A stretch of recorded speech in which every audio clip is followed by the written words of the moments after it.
বন্ধুরা হতে চলেছে 2024 সালের সবথেকে বড় দ্বিতীয়তম চন্দ্রগ্রহণ, যাকে বলা হচ্ছে আংশিক খণ্ডগ্রাস চন্দ্রগ্রহণ।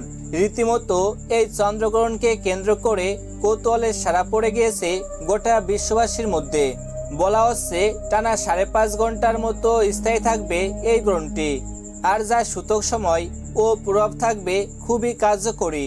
বিশেষ করে গর্ভবতী মহিলাদেরকে থাকতে হবে খুবই সাবধানে। যে কোনো ভুল ত্রুটি হলেই কিন্তু তাদের জীবনে তথা গর্ভস্থ সন্তানের উপর ক্ষতিকারক প্রভাব পড়ার সম্ভাবনা থাকবে সব থেকে বেশি।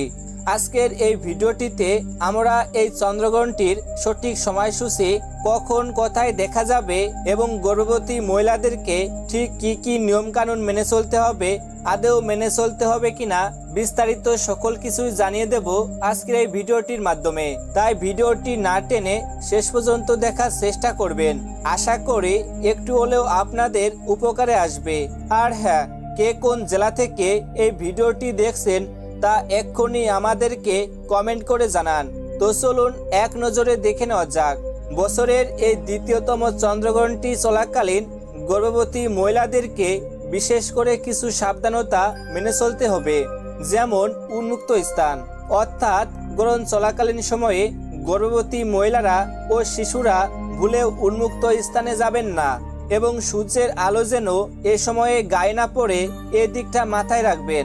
খাবার খাওয়া, গ্রহণ চলাকালীন কোনো প্রকার খাবার খাওয়া থেকে এ সময়ে বিরত থাকবেন, তবে পরিমাণ অনুযায়ী জল পান করতে পারবেন।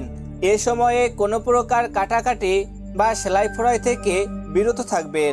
এই সময় গ্রহণের আগে রান্না করা খাবার গ্রহণ শেষ হলে তা খাবেন না এবং গ্রহণ শেষ হওয়ার পর স্নান করার চেষ্টা করবেন। অনেকেই সময় কাটানোর জন্য কাঁথা সেলাই করে, এটা ভুলেও করা যাবে না এবং সবজি কিংবা মাছ কাটা থেকেও বিরত থাকবেন। এ সময়ে তেল, লোশন, কোনো প্রকার কসমেটিক সামগ্রী ব্যবহার করবেন না।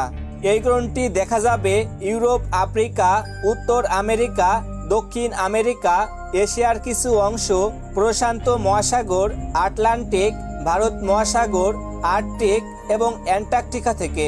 এই গ্রহণটি সংগঠিত হবে 18 সেপ্টেম্বর 2024 ভারতীয় সময়ানুসারে। গ্রহণটি শুরু হবে 6:12 এবং তা শেষ হবে 4:40 বাংলাদেশ সময়ানুসারে।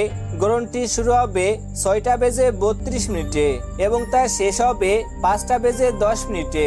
তো বন্ধুরা, এই ছিল আমাদের আজকের ভিডিও। এমনই সব গ্রহণ সম্পর্কিত ভিডিওর আপডেট সবার প্রথমে পেতে হলে অবশ্যই চ্যানেলটিকে সাবস্ক্রাইব করে পাশে থাকবেন।